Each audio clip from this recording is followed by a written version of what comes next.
Everyone, to this Friday's nature seminar.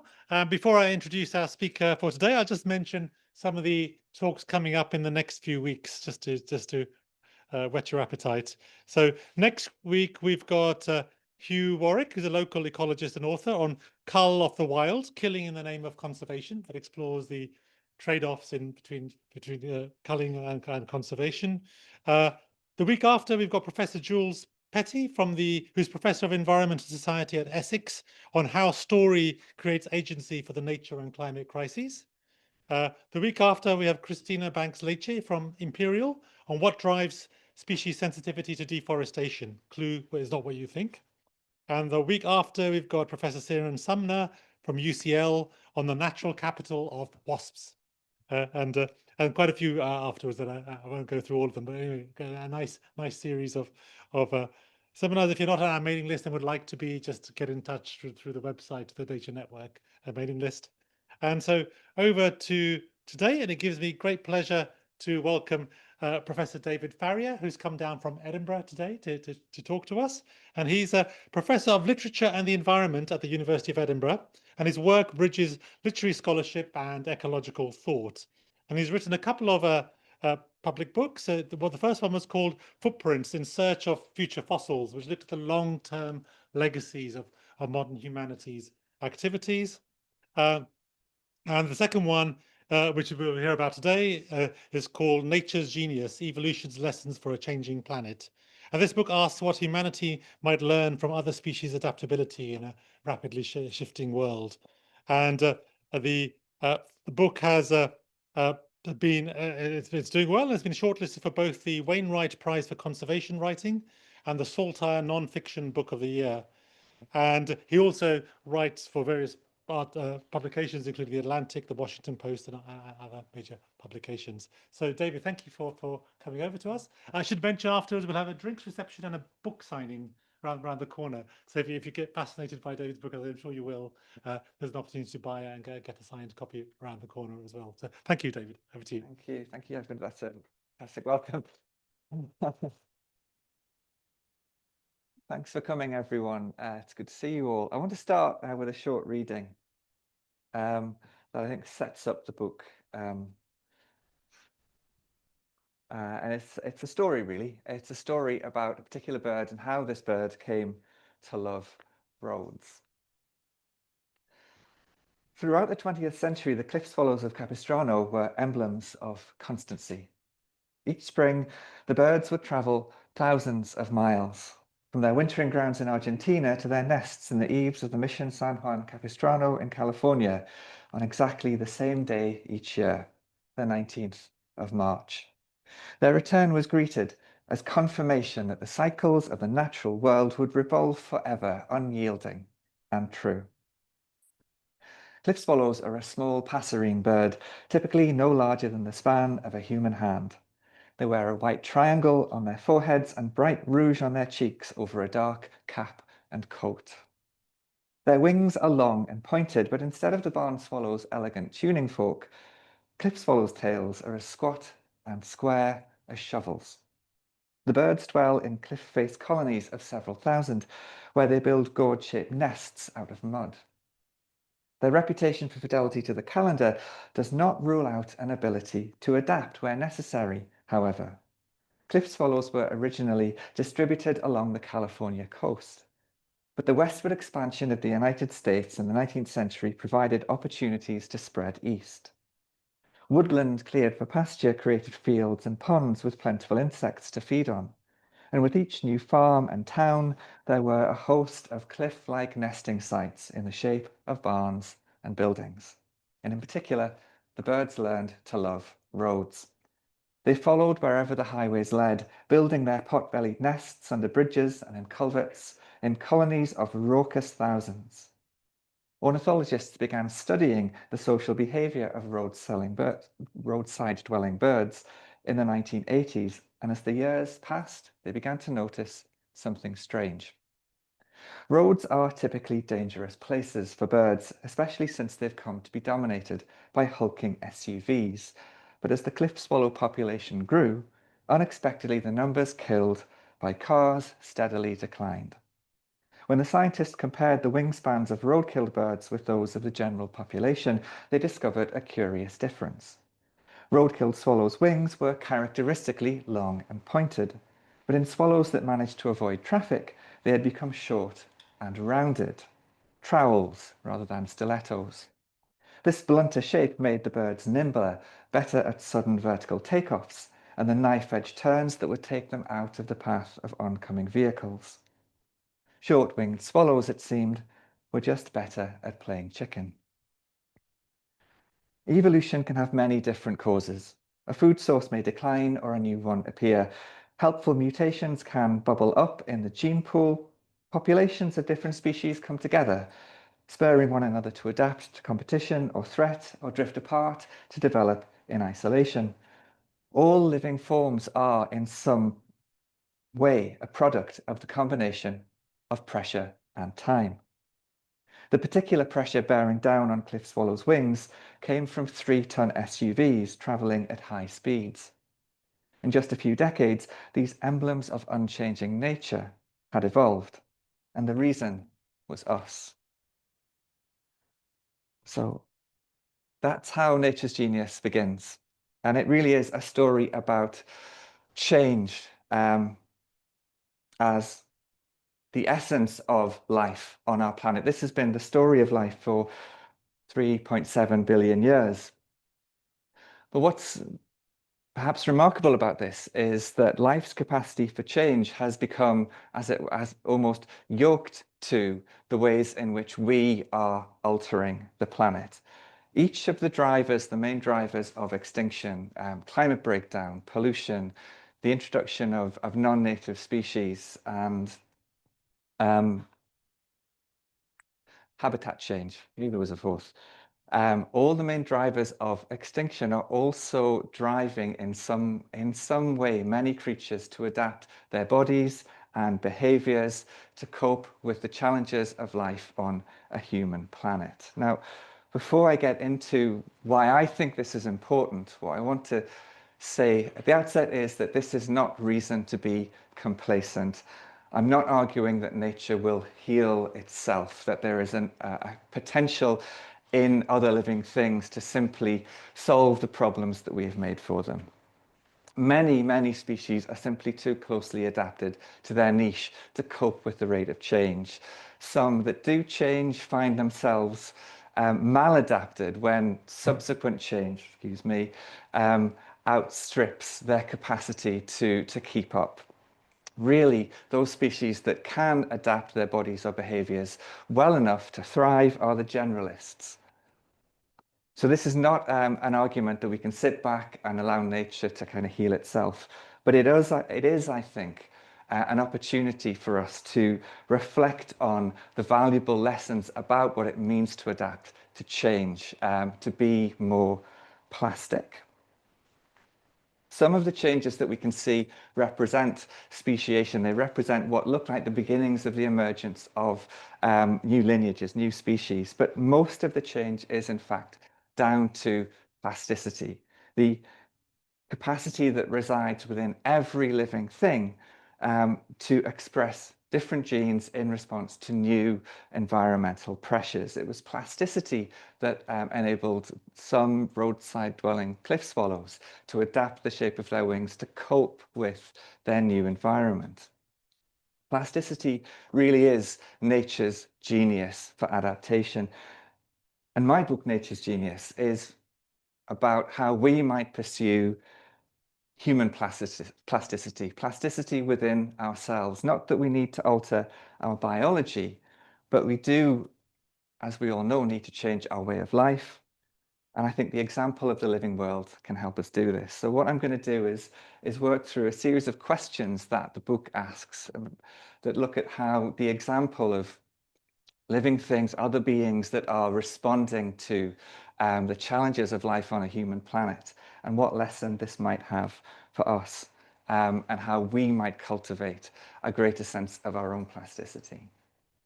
So first of all, what can urban birds teach us about making more generous cities? Cities are evolution engines. They are hotspots, hot houses of plasticity and even speciation.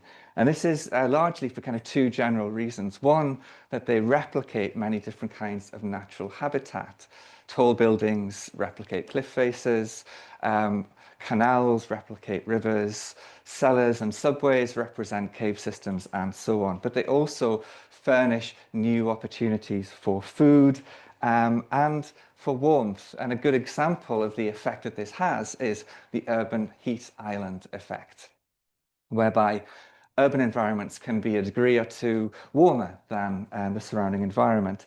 Snails in the Netherlands and lizards in California have been observed developing either lighter shells or larger scales to cope better with the urban heat island effect. And these are just two of a wide range of examples of ways in which some urban dwelling species are adapting their bodies or changing their behaviors to the demands of urban living. Some urban creatures, though, they don't change themselves, they adapt the city. And this is one of my favorite examples, I think, from the book. I'm sure many of you will be familiar with anti-bird spikes, these bristling arrays of spikes you get on window ledges and cornices. They're designed to keep wildlife away from buildings, to keep the facades pristine and so on. They're a kind of hostile architecture for wildlife, you might say. Crows and magpies in Antwerp, Rotterdam and Glasgow, however, have been observed stripping these spikes away from buildings and using them to make their nests. In a wonderful example of kind of turning the city around, turning the urban fabric around. And it's an example of a principle that sits at a mechanism even that sits at the heart of evolution, and that is exaptation. Exaptation refers to the capacity that living things have to find a new use, a new affordance for an existing feature. So, for example, the origin of feathers. The first feathered animals didn't develop feathers in order to allow them to fly. They developed them for insulation. They were an adaptation to a particular climate that were then exapted over a large amount of time to allow for gliding and then flying. Exaptation places repurposing at the heart of evolutionary processes. So what if we were to make this the basis on which we design and build and develop our cities? Now, we don't need other species to tell us that we fundamentally need to develop circular economies.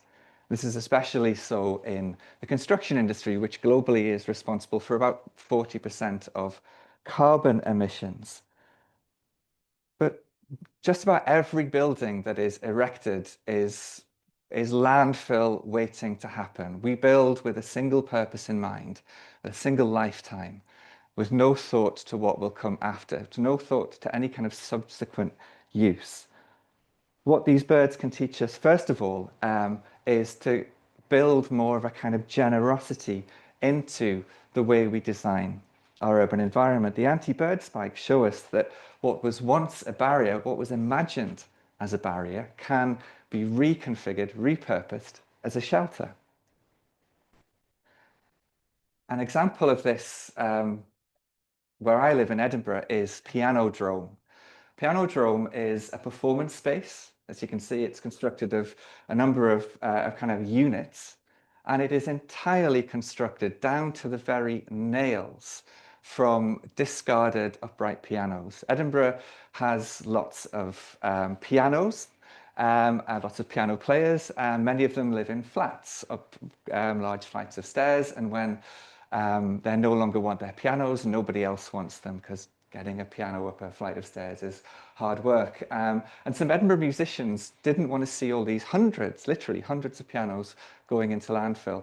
So they deconstructed them and they made Pianodrome. And it's a wonderful performance space. Events, gigs happen there all the time.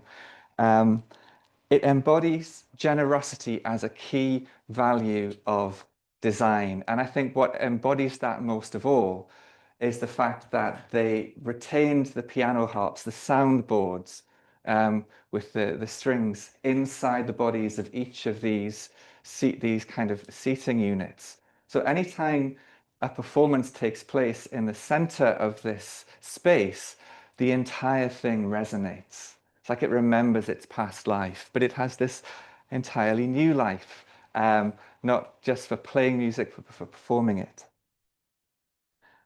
The Anodrome embodies repurposing and generosity at once, I think. But what if we were to go further and embrace exactive design at the beginning of the process? A colleague of mine at Edinburgh called Simone Ferracina argues that we need to develop an exactive design culture, embedding repurposing, the potential to reuse materials, to deconstruct and reconstruct buildings and the urban environment at the very start.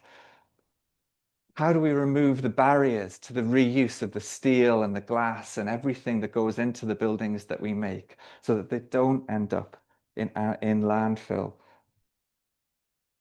Asking that question at the very start of the process would be an act of generosity. It would be an act of generosity to our non-human neighbors, but it could also be an act of generosity to future generations.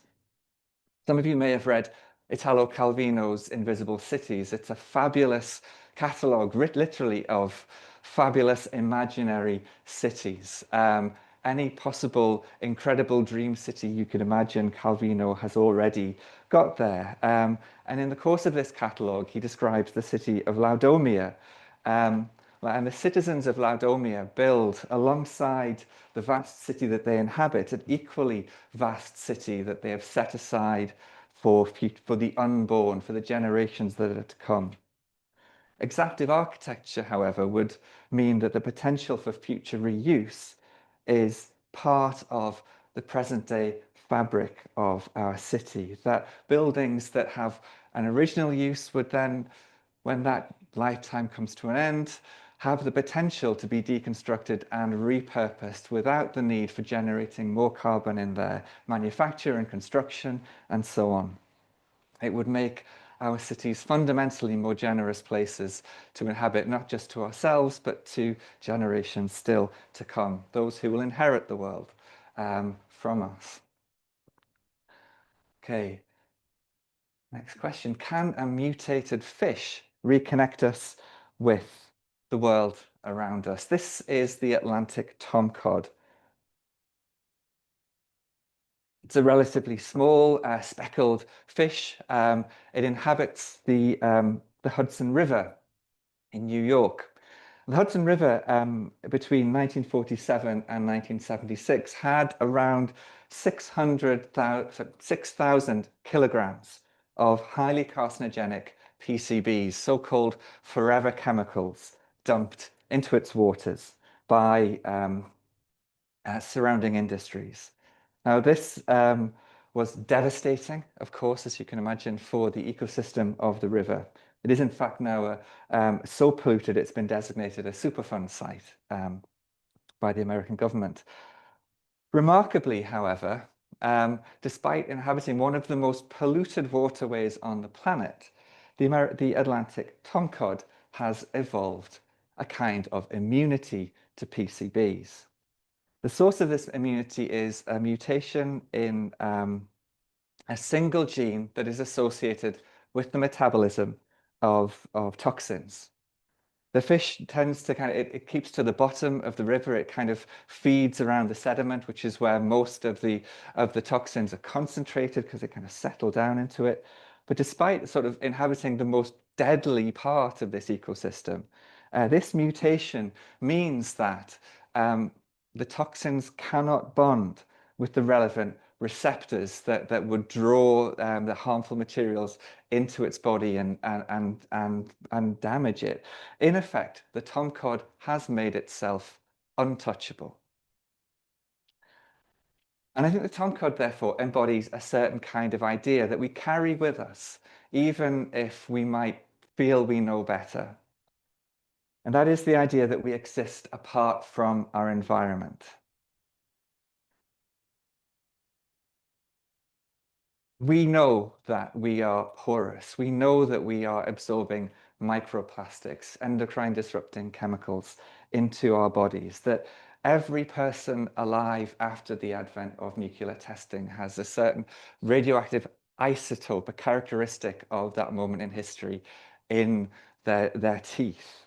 That we wear military and industrial histories in our bodies. We know this, and yet collectively, we still live as if we are untouchable. That what we touch in the environment touches us back.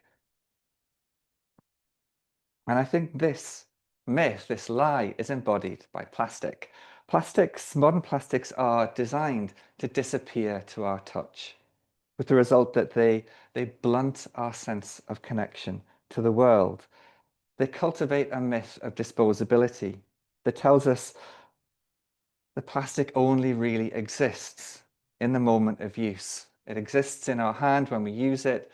It has no past that it can be connected to, and that when we discard it, it disappears. When it leaves our hand, it disappears. When in fact, of course, and we know this, every piece of plastic extends our touch, extends our reach into the living world, leaching toxins into the environment, persisting for decades.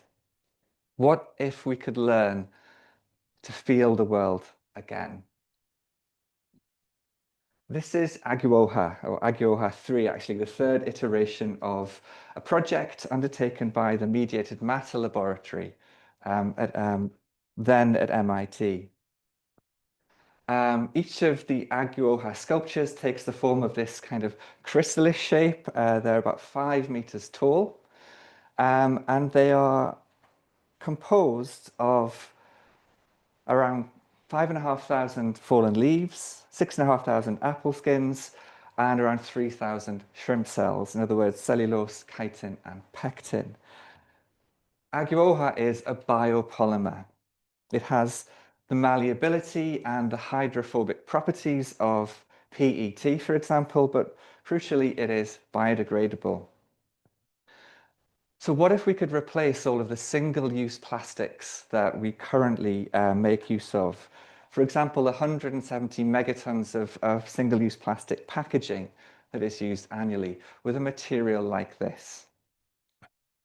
Obviously, that would bring evident benefits in terms of waste, in terms of carbon emissions, and so on. But perhaps equally importantly, I think, doing so would help us connect with the world that these kinds of materials have sealed us off from. I think it's ironic that many of the bioplastics that we currently use are still designed very much to look like the plastics that we have, that we've used for decades. They're designed to look like they've come from fossil fuels. And I think there's a problem with this because it perpetuates that separation. It perpetuates that myth that we can seal ourselves off from the environment that we inhabit. Imagine a world instead in which all the single-use plastics are replaced by a material like this. So when you buy some vegetables or some fruit from the supermarket, it comes not wrapped in this thin, glossy, transparent PET wrapper, but something like this instead.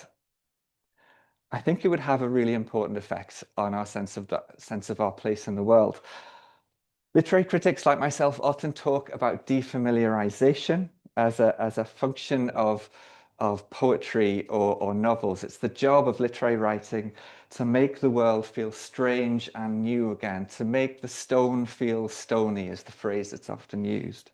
I think this could have a similar effect, the profound strangeness, the alienness of something like Aguoha, and the oddness, the kind of almost unsettling organic nature of it to the touch would be the gateway to a kind of profound reconnection with the world around us. It would remind us every time of our connection to the living world. Every touch would remind us that we are not separate from the world, but we're part of it. Okay. Next question, how can wild clocks renew our sense of time? All life depends on coordination.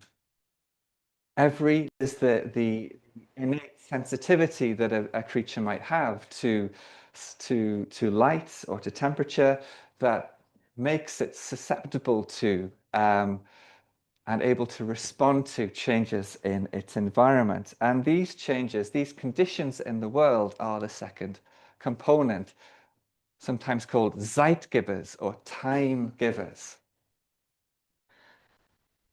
So there's body time, the time embedded in the tissues and the cells. There's the zeitgebers, the time givers in the environment. And the third component is other living things with which that creature might coordinate its activities, its key life events, and so on, whether that's migration, breeding, diapause, hibernation, flowering, pollination, what have you.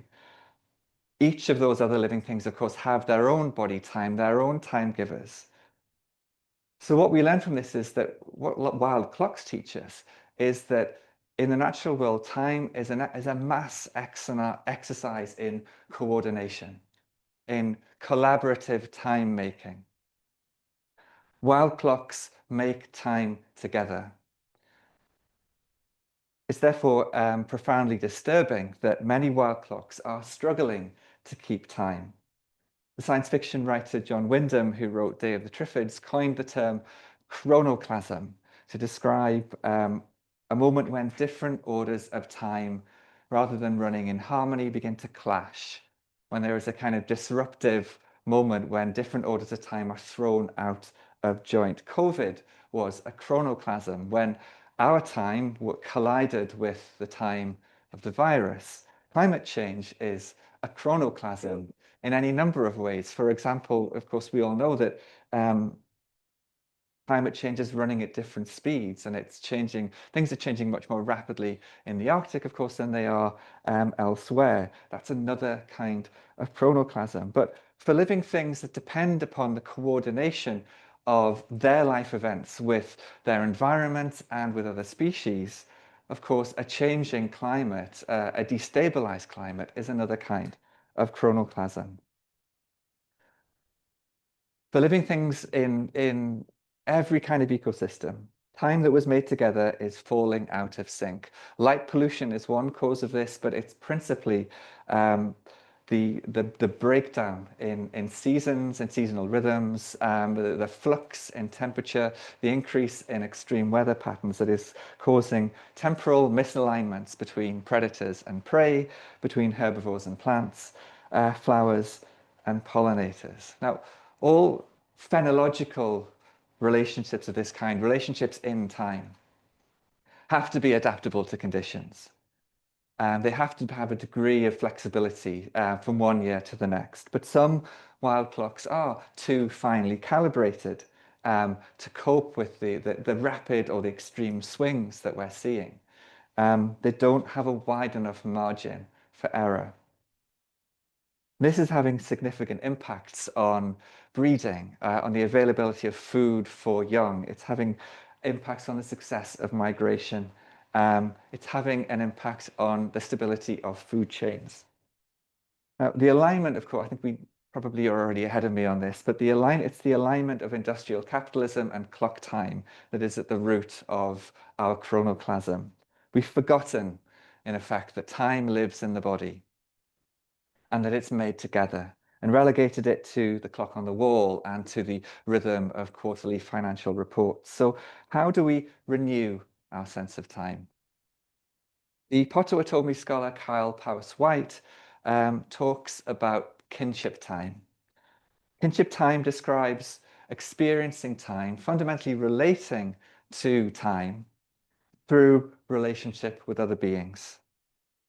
It's about cultivating time through a sense of time givers, zeitgebers, rather than the clock on the wall. Marking time, in other words, according to the thriving, the health, or otherwise, of other species and their temporal relationships. There's both a kind of synchronic and a diachronic dimension to this, of course. It's about coordinating with the species that we live among, but also with those, the unborn, the future generations, those to whom we will be ancestors. All of this involves a kind of kinship time, cultivating a sense that time is fundamentally relational. Now, this is an idea, of course, that is common in many indigenous cultures around the world, but it is a great challenge, I think, to those of us who depend on the clock and the calendar, on the election cycle, on annual reports of GDP, and so on, to tell us what time it is. I don't know if anyone has read John Valiant's book Fireweather. It's an absolutely extraordinary read. I was quite late to it. I read it a few weeks ago, and it's an astonishing story of this apocalyptic wildfire in Fort McMurray, in Alberta, which is the center of the tar sands industry. And as this apocalyptic fire was bearing down on the town, people could see the great pall of smoke. They could feel the heat even, and yet they just carried on with their daily lives. Because the advice that was coming through from the authorities was that this is a serious fire, but we know what we're doing, carry on business as usual. And it's a perfect example of a chronoclasm. You can see what's happening before, what's bearing down on you, and yet you're stuck in a rhythm that is no longer, to put it mildly, good for you. That was a little excursion, never mind. How can kinship time help us embrace a sense of the relationality of time? I think it can help us reflect on how we make time together with the species around us, but we need help for this. We need a context. We often make our time through a sense of context, and ritual can be an important part of that. Some of you may have heard of the Future Library project. I don't know if anyone is familiar with this. Future Library is a 100-year project in which every year, it began in 2014, it will run until 2114, an author contributes a new piece of writing to the library, something that they've written for the library. No one else has read it, and it will remain unread until 2114, when a grove of trees that has been planted in a forest outside Oslo in Norway will be cut down and used to make the paper to print these works, and they will be gifted to the people of that generation. It's a wonderful example of, I think, of hope in the future, expressing hope that there will be readers, there will be libraries, there will be books. But it's also an opportunity for us, I think, it's an example of how we might cultivate a sense of kinship time. And that's because the life of the forest over that period will be one of change. I was fortunate to go to the forest, to the Future Library Grove, with a plant biologist who gave me some insight into how that ecosystem might change in the 100-year lifetime of that forest. And it's 100 years is not a long time in the life of a forest, and yet it's still very likely that observable change will take place. Phenological relationships are already coming under strain in that environment, but they may begin to see new assemblages form as well. Wild boar might arrive from Sweden. Beech trees might come as their range expands, and they might bring with them novel parasites like pine weevils, who themselves may adapt their breeding cycle to breed several times a year in warmer conditions, putting greater pressure on the indigenous pine trees. All kinds of changes might take place. Every year, Future Library holds a ceremony where the author delivers their work to the grove in the middle of the forest and hands it over to be held in trust. The first author was Margaret Atwood. They've had Han Kang. They've had Elif Shafak. Incredible writers have committed their work to this project. And I think it's another really fine example of generosity, in fact, because you can imagine what a new piece of writing by Margaret Atwood would be worth, and yet none of us are very likely to read it unless we really look after ourselves. So there's an annual ceremony, there's a focus when everyone gathers in this forest. But the forest itself is going to change. At present, the trees, this is a sign kind of marking the way to the grove. The trees themselves are probably about that tall, but they're growing, and it will change the nature of the ceremony, the handover ceremony. It will change the sight lines. Eventually, you won't be able to see the authors, you'll just be seeing the trees. Will that change the focus of the ceremony in any way? But this annual ritual, this gathering on a yearly basis, walking through this vast forest to get to this grove, observing the changes year on year, will be a way into kinship time. It'll be a way into adopting forest time as a point of view. Forests are, of course, giant wild clocks filled with multiple different kinds of timekeeping and coordination. The advent of scientific or physical forestry in the 18th century reduced this richness, this temporal richness, to a single line on the bottom of an account book. But I think Future Library and the way that it re-engages us with the diversity and the fragility of wild clocks can help us make time again with the living, changing forest. Okay, coming up, last two. Can animal intelligence help us rethink growth? If capitalism were an animal, what would it be? Nancy Fraser asks this question in her book, Cannibal Capitalism, and she chooses the arubos, the snake devouring its tail. But I think I would choose something different. I would choose the cane toad. Poor cane toad, I know. Cane toads were introduced to Australia in 1935. They were introduced to solve a problem in an industrial monoculture. There were sugarcane beetles eating the sugarcane crop. The idea was the toads would eat the beetles. They didn't eat the beetles, but more importantly, nothing could eat the toads, or in fact, nothing could eat the toads and survive. They were highly toxic.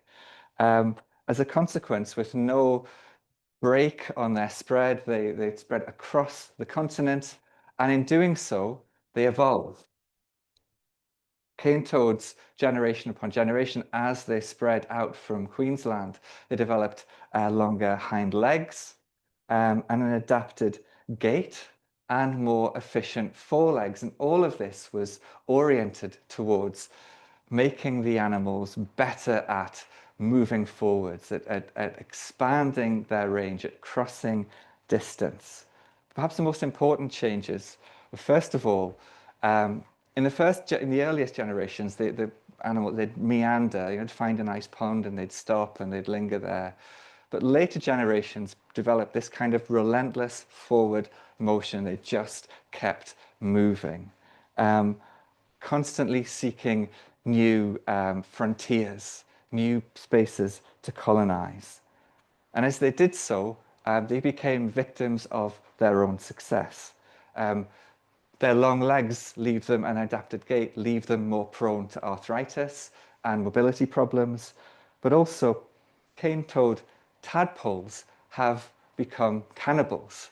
The toads are so successful that their tadpoles have had to resort to feeding upon one another. They've literally become a kind of self-devouring organism. Not unlike industrial capitalism, you might say. Like cane toads, however, we also have a resemblance with them. We are fixated on a single idea, growth. Our economies are oriented around this single concept, this value held up above all else. But in nature, ideas can take many different forms. Now, cane toads evolved to become a kind of expansion machine. The economist Kate Raworth says that we need to stop thinking about markets as mechanisms and to start thinking about them as organisms, as complex, interconnected, embedded in, and in dynamic balance with their environments. So how can animal intelligence help us with this? Well, in nature, intelligence, first of all, is collaborative. Organisms work together with their environment in ways that look a lot like intelligent thinking. Spiders extend their minds into their environments by their webs, and we've seen already how all species really think together by coordinating their temporal rhythms. The developmental biologist Michael Levin argues that, in fact, all individual organisms are assemblages of collective intelligence, that bioelectrical networks that power our brains resemble the bioelectrical networks in our cells, via which our cells share information, recall past events, express preferences, solve problems, and ultimately lead to expressions of collective action. We might extend this as well to whole ecosystems. Whole ecosystems evolve, they co-evolve together. They evolve, in effect, to think together. Insects and flowering plants have been shaping one another for 100 years. And to give an example, to reach the pollen of buffalo birds, buff-tailed bumblebees must grip the flower's poricidal anthers, its pollen-bearing stems, with its mandibles and vibrate them at a precise pitch to release the pollen. In other words, each organism, the bee and the plant, is a sign that the other has evolved to read and to understand and to think with in order to fulfill this vital life function. All these insights into what intelligence is in the natural world, that it is collaborative, that it is collective, that it co-evolves, shows us that intelligence is fundamentally a property of being in right relationship, in dynamic balance with our environment. And an example of this, a kind of counter-example perhaps to the cane toad, is Lauriston Farm, an agroecology co-op that is about half a mile from where I live in Edinburgh. In 2021, Lauriston Farm was transformed from a sheep farm, which it had been for decades, no one could really remember when it had been anything else, into an agroecology co-op, where the approach to growing food is embedded in both nature and in community. They prioritize balance over profit. They operate according to a rule of thirds, where biodiversity, the needs to grow food, and the needs of the local community are understood as connected rather than in competition. So the way that the space is divided up, the way in which they understand the impacts from one aspect of the farm on other aspects of it, are kind of bound up in the design and the decision making of the whole. So the allotments don't just provide food, and the market garden, they don't just provide food, they're a source of education to the local community. The farm is adjacent to one of the most disadvantaged areas in Edinburgh, increasing food sovereignty for that community. They're actively regenerating the soil and restoring wetland. But all of this is working together, and it's a profound example, I think, of the way in which a kind of denuded landscape, a kind of denuded mind, can begin to think together again. I've had many different visits to Lauriston Farm. It's a wonderful part of the city. I was fortunate on one occasion to go along with their ecologist, and she explained to me the processes by which these kind of chains of living thoughts, if you like, chains of relationship where different inhabitants of the farm are beginning to kind of think together again, were taking shape. So the absence of grazing sheep, which had kind of just taken all of the vegetation down to a kind of a short sward, a kind of cropped sward, was allowing particular plants to thrive. For example, cocksfoot grass, which was, with its deep, strong roots, was breaking up this compacted soil. This was allowing wildflowers like oxeye and common daisies, chicory, field scabious, and so on to flourish.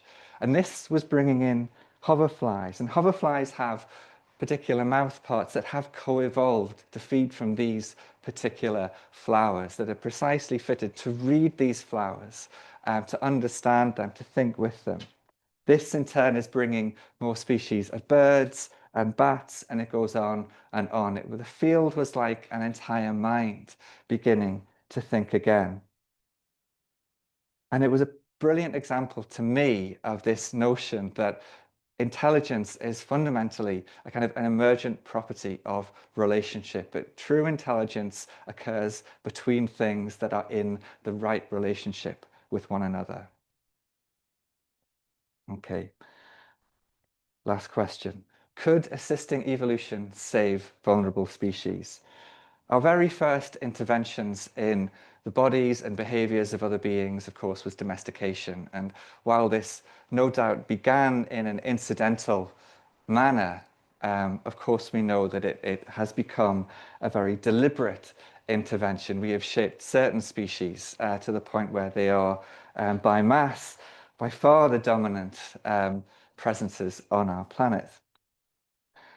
But what if we were to do this again? All of the examples of how we're shaping other species are unintended consequences of how we've made our world. What if we were to act deliberately? This is the Lion Man of Hollenstein-Stadel. He was carved from a mammoth tusk around 40,000 years ago. He was discovered in a cave in southern Germany in 1939, right on the cusp of the war, and in hundreds of fragments and reconstructed. What's most remarkable about the Lion Man of Hollenstein-Stadel is that he is one of the earliest examples we have of the human capacity to imagine forms that don't exist in nature. He has the kind of lower body and lower limbs of, it's not clear whether it's a man or a woman. He's conventionally called the Lion Man, but of a human. But he has the head and shoulders and the lower and the kind of the forelimbs of a cave lion. One of the earliest examples of our capacity to imagine forms in nature that don't exist. Now that we are the world's greatest evolutionary force, the Lion Man, I think, poses a question for us. Should we consciously intervene in the evolution of other species that might otherwise be lost? There are a suite of techniques and technologies that would permit this. Gene editing, using precise gene editing technologies like CRISPR, or the creation even of transgenic hybrids. Practices like assisted gene flow, which are effectively akin to domestication, where you cultivate and select for key traits.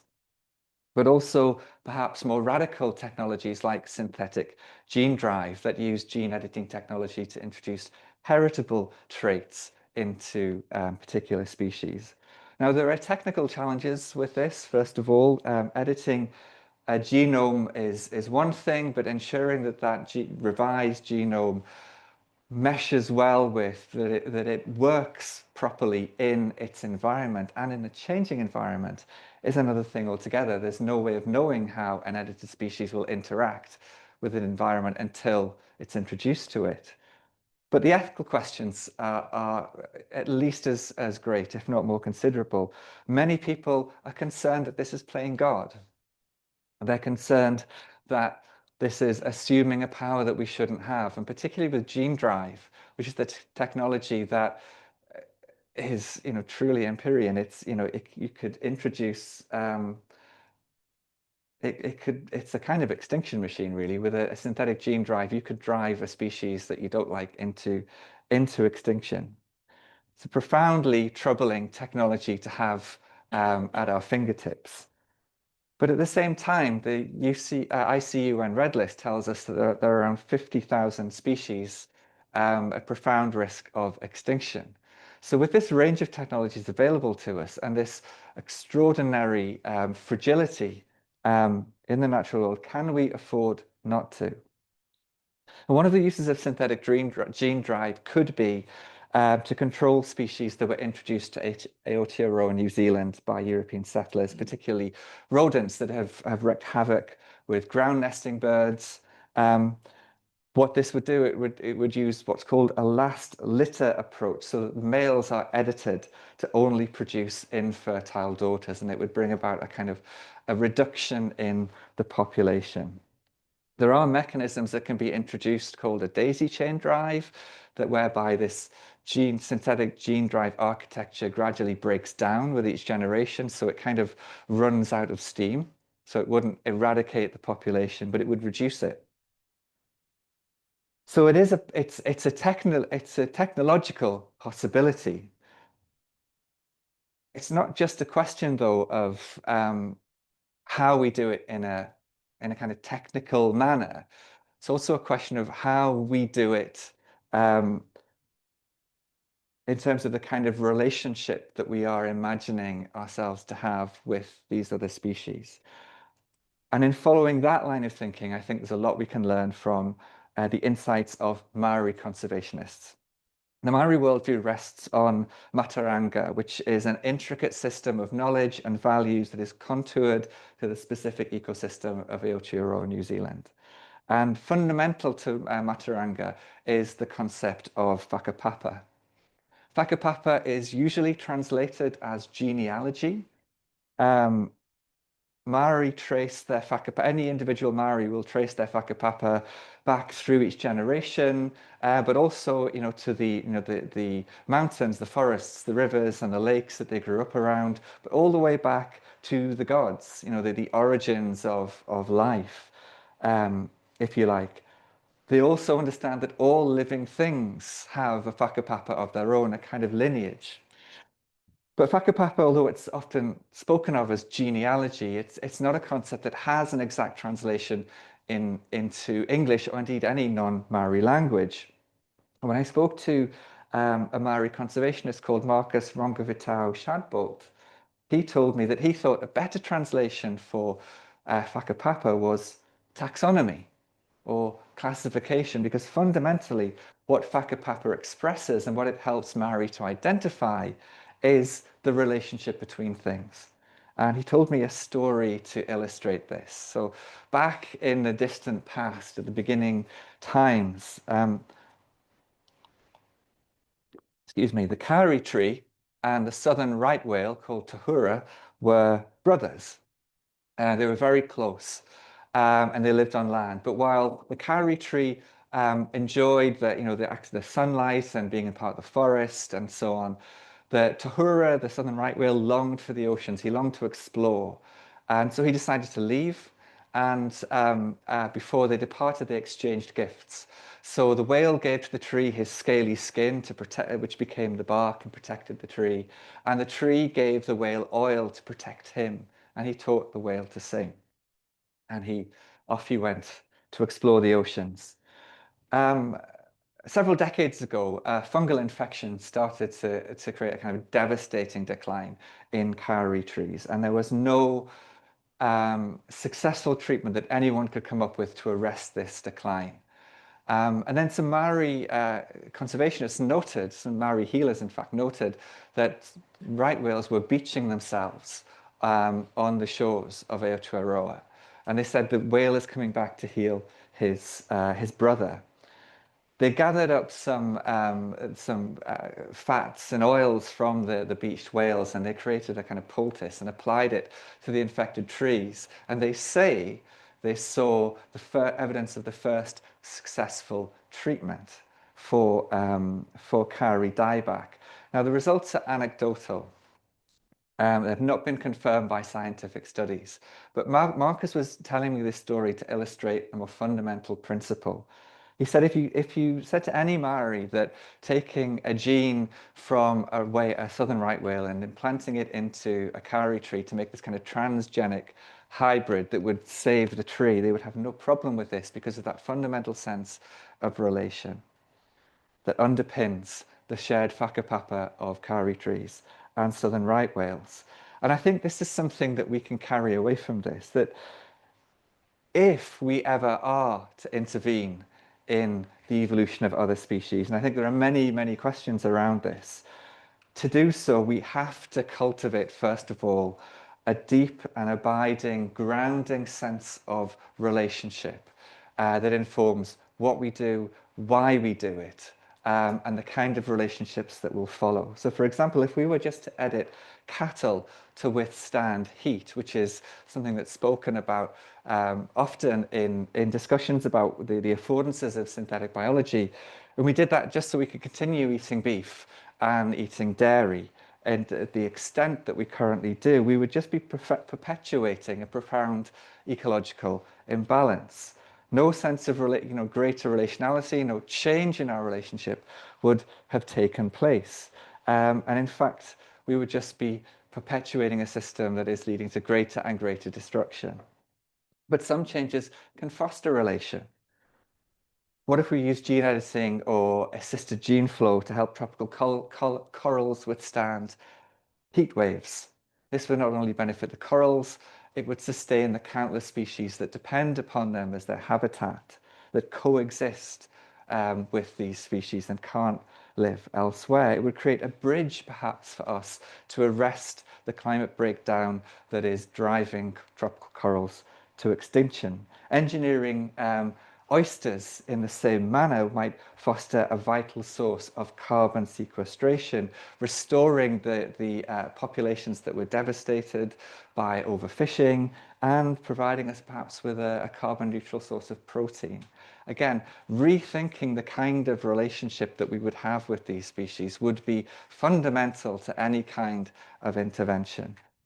So I think if we're to take this question seriously, can assisting evolution save vulnerable species? The key question is not can we or even should we, but rather would doing so, would this action draw tighter the threads that stitch us into the weave of the living world, or would it just perpetuate the unraveling that we're seeing everywhere? Okay, and I think I'll stop there. So thank you.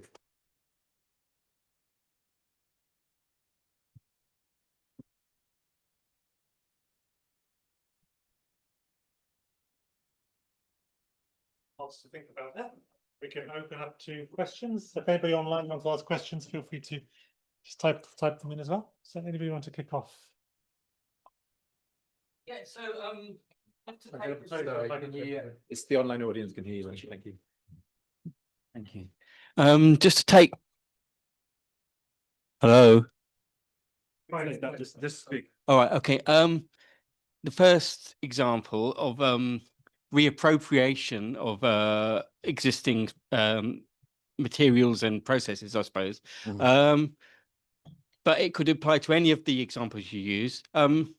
What sort of legislation would you have in mind to facilitate that or to encourage it to happen? I mean, I can say with recycling, you can have recycling legislation, but I can't really imagine what a reappropriation legislation would look like. Maybe you have some ideas? I can only speak generally to that.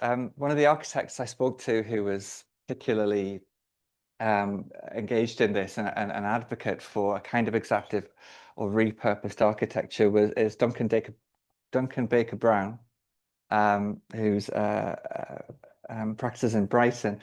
He's part of a group that's trying to get a bill passed through Parliament. I'm not really sure at what stage they're at with this, but they're looking to introduce legislation that would require all new buildings to have a plan for the subsequent use, perhaps, of these key resources that are part of their fabric.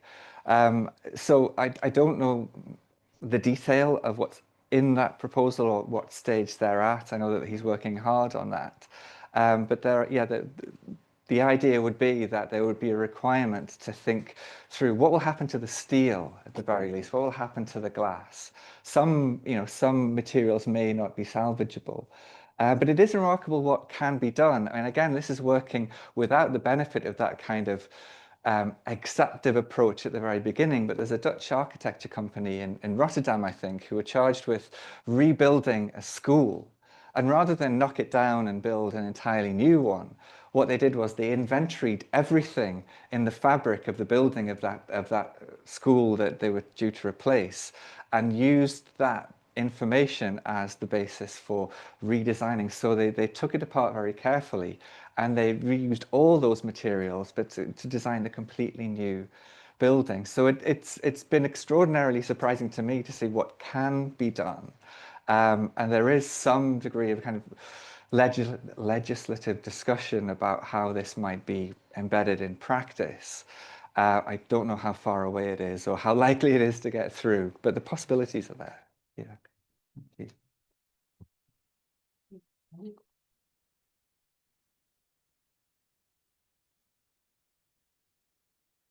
Yeah, thanks very much for your talk. So I was curious about your conversation around intelligence. So the idea of sort of like community or like higher order intelligence.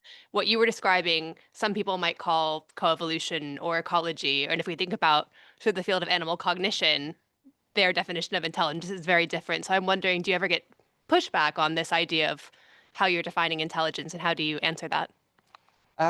Yeah, I mean, I think there are, the counter arguments are there, and there's a great deal of uncertainty and around the kind of the diverse intelligence,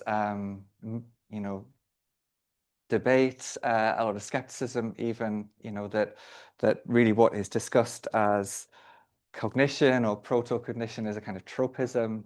I think I'm persuaded by the notion that that fundamentally intelligence is defined by actions that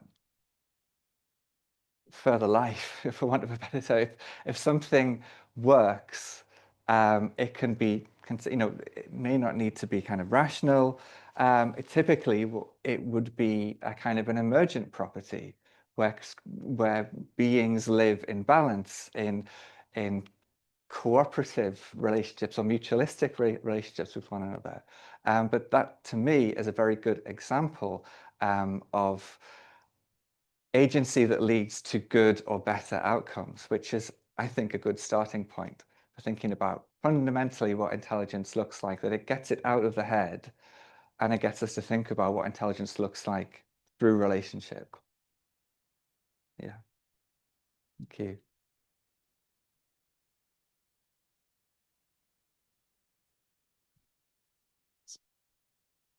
Thanks, that was super interesting. I have a question about ritual. So your example was like a new ritual, the Future Library. It was like this new kind of pilgrimage to the grove. And I was just thinking about zeitgivers or time givers that we experience on a day-to-day basis on this island, in this place. And, I mean, there's some that are universal to the world, such as the sun, sunrise, sunset, the moon. These things, this is sort of nature-based zeit givers. And obviously these have been kind of appropriated by Christianity and capitalism, and they've kind of morphed into something else that's sort of severed their nature-based aspects. So I'm wondering, what you think about this. Are you recommending a kind of reorientation towards sort of more pagan, things, or yeah? So what do you reckon? Yeah, I mean, I think really it's whatever works.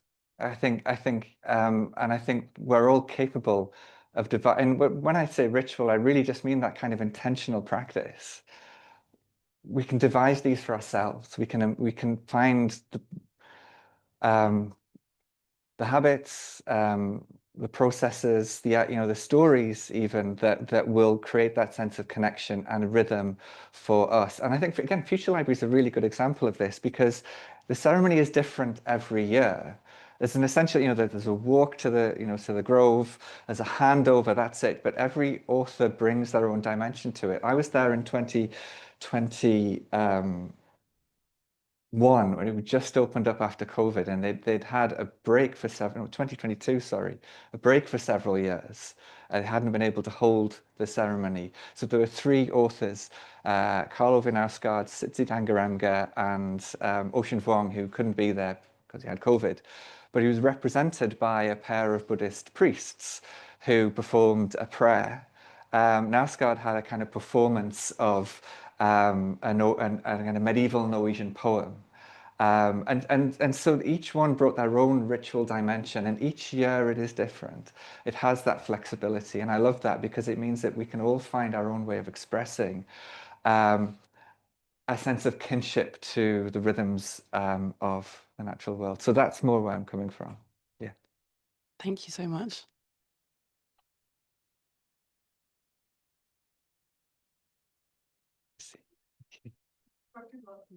Oh, there you go. There's a question online. Okay, there's a question online, which I'll briefly summarize. So it's about the gene drive, gene editing, and given the high percentage of vulnerable species, could a focus on gene editing for assisted evolution be a distraction from tackling the drivers of biodiversity loss? Yeah, I mean, yeah, of course. I think that it's, I mean, there's all kinds of risks attendant upon this. In New Zealand, there have been discussions about adopting it. There has been no decision to adopt it yet, so it is still all hypothetical. That's why I thought, you know, that risk of distraction was why I thought it was so important to think about the kind of relationship that is at the root of any action that would be taken. Because if we're simply operating out of a sense of our own potential, you know, our technological potential, I don't think we're really changing anything, and we're actually perpetuating, as I think your questioner indicates, you know, really quite harmful, destructive patterns and structures and so on.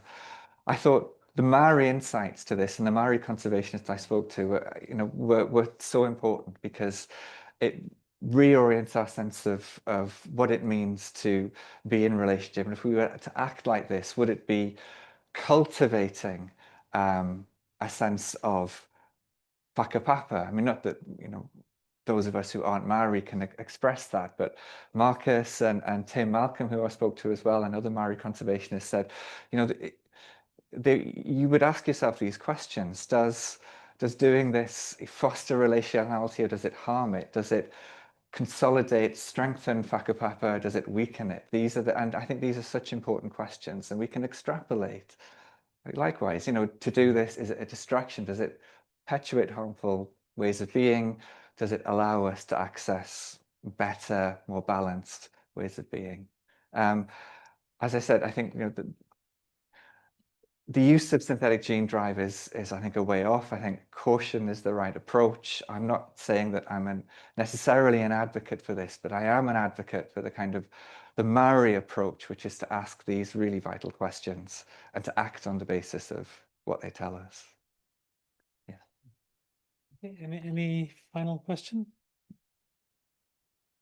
Okay.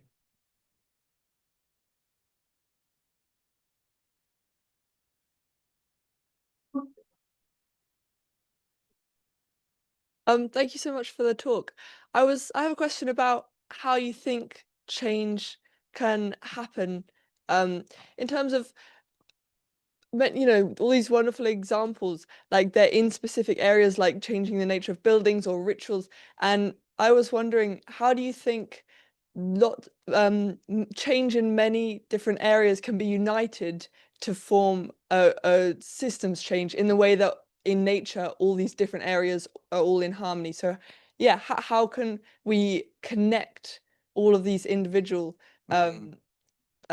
elements of change, or almost as further biomimicry in the way that nature's connected? I mean, I think, yeah, it's cumulative, isn't it? You know, I think it's about momentum. It's about small changes leading to, you know, needing to larger changes, you know, small projects connecting together. I think we know this, that, you know, we you know, any small change in the way you live, in the way you practice being a human, opens your horizon of possibility a little further. And I think pushing through that is what we have to do. I think, though, we aren't going to, my feeling is that we aren't going to get where we need to unless we also look at ourselves. I mean, as I said at the beginning, that really this is a book about human plasticity. It's about how we need to rethink our sense of ourselves and what it means to be in relationship, in dynamic balance, as it were, with the living world, to shed certain ideas of the human and to assume better ones. And I think if we're not doing that process of reflecting as we develop new and better technologies and find new sources of energy, then I think we are going to limit the amount of change that we can see. And that's why I thought looking to the natural world was so important, because it takes us out of ourselves. It takes us out of our old ways of doing things and shows us that there is so much more potential for creativity in the living world than I think we've understood. That sounds like a perfect point to finish on. So thank you once again. There's lots to think through there, and I'm sure we'll have some conversation afterwards. So we'll go around the corner of the drinks reception. There's also opportunity to buy and have a signed book from David as well. So see you there, and thank you once again.